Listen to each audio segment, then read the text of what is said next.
Assalomu alaykum, hurmatli kanalimiz obunachilari. Bugungi videomizda men sizlarga Lightpick saytida men sizlarga o'zim sevib o'ynaydigan, ya'ni o'zim yoqtirib o'ynaydigan taktikalarni sizlarga 3 tasini, ya'ni 3 ta samarali usulini o'rgatib o'taman. Videoni o'tkazmay tomosha qilinglar. Video juda ham qiziqarli bo'ladi. Shuning uchun oxirigacha ko'rishni tavsiya qilaman va birinchi navbatda soatli bonusni olamiz. Va biz o'yinlar bo'limiga o'tamiz va bu yerdan zaroyni kirib, misol uchun qo'yadigan pulimizni to'g'irlab olamiz. Misol uchun 500 bilan o'ynayman, chunki menda balans kamroq. Va 1.25 taktikani yoqamiz va avtomatikka o'tkazamiz mana bu joydan. Bu joyni yo'qotish haqida degan joyga oshirish bosamiz va bu joyga 414 qo'yamiz. Va avtozarni bosamiz va biz natijani ko'ramiz. Mana bu yerda ko'ryapsizlar 500, 600, 750, 875 ming. Ya'ni bu har bir yutqizganda ham qoplab ketadi. Misol uchun mana ko'rdinglar, ketma-ket 3 ta tushdi почти va mana bular orqadagi yashillar bizga foydaga chiqib ketdi mana. 3600, 3700, 3800, 4000, 4600, 4100, 4800 bo'lib ketdi mana. Ko'rishingiz mumkin, mana biz foydaga chiqib ketyapmiz. Ya'ni bu yutqizish bo'lmaydi. Endi yutqizish bo'lmaydi demagan 50 tadan oshiradigan bo'lsanglar yutqizish bo'ladi. 50 tada to'xtatishni bilishingiz kerak. 50 tadan oshirsanglar уже risk kattalashadi, ya'ni sizlarni yutqizib qo'yish ehtimolinglar juda ham oshib ketadi. Shuning uchun o'rtoqlar, paytida o'zingizlar to'xtatinglar. Ya'ni 50 tadan oshirmasdan to'xtatishga harakat qilinglar. Ikkinchi o'yinimiz limbo o'yini. Limbo o'yinida ham xuddi shu taktika, ya'ni men o'zim har doim shu taktika bilan o'ynayman asosiy. Buni 400 o'ziga qo'yaman, chunki bu yutqizib qo'yish ehtimoli kattaroq bo'lishi mumkin. Shuning uchun xo'p, bunga ham men emas 500 qo'yaman. Xo'p, bitkam 1 mana 625 qo'yaman va o'yinni boshlaymiz. Mana ketdi. Bunda 30 tada to'xtataman, chunki bu 30 ta yetadi bunga.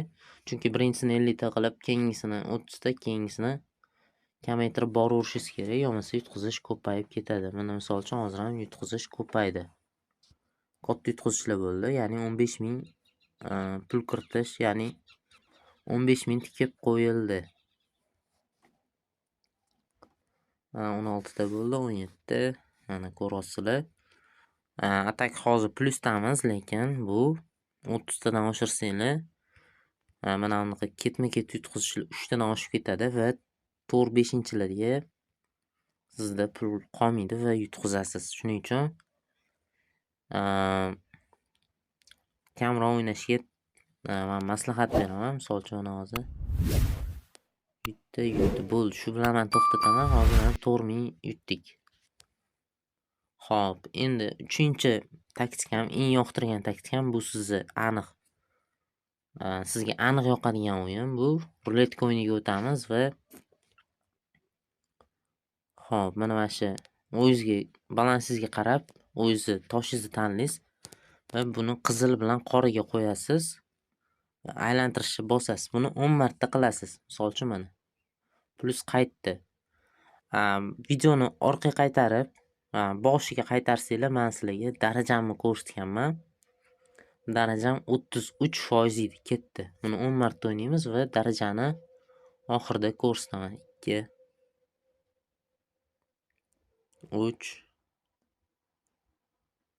4 5 6 7 8 9 va 10. 33% edi o'rtoqlar, eslanglar, ya'ni mana 34 ga oshdi.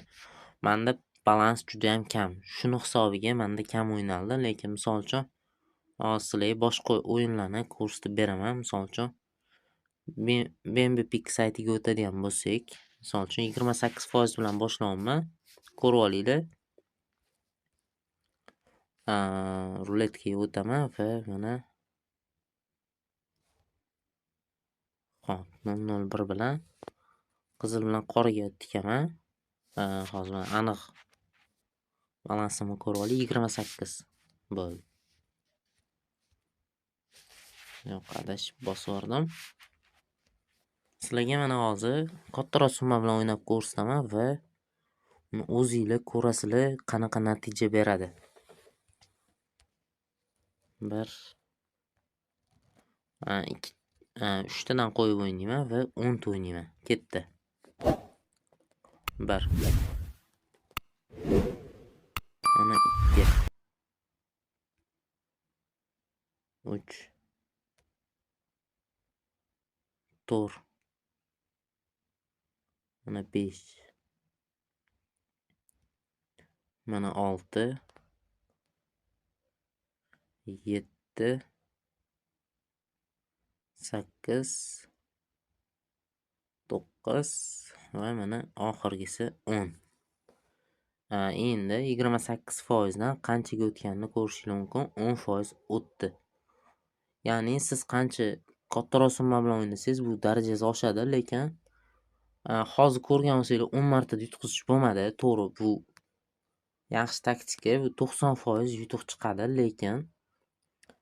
lekin degan joyi bor. Bu degani qizil bilan qoraga tushadigan bo'lsa, siz umuman yutqizmaysiz, plyus qaytib keladi. Nobbodo mana yashilga tushadigan bo'lsa, plyus yutqiziladi. Shuning uchun bor budinglarni tikib yormanglar. Bir xilla bor hozir 10 marta yutqizmadi deydi, hamma pulini tikadi mana shunaqa qilib. Mana. Bo'ldi, o'ynaydi, shu bilan qarabsanki, shu bilan balansi 0 bo'ladi.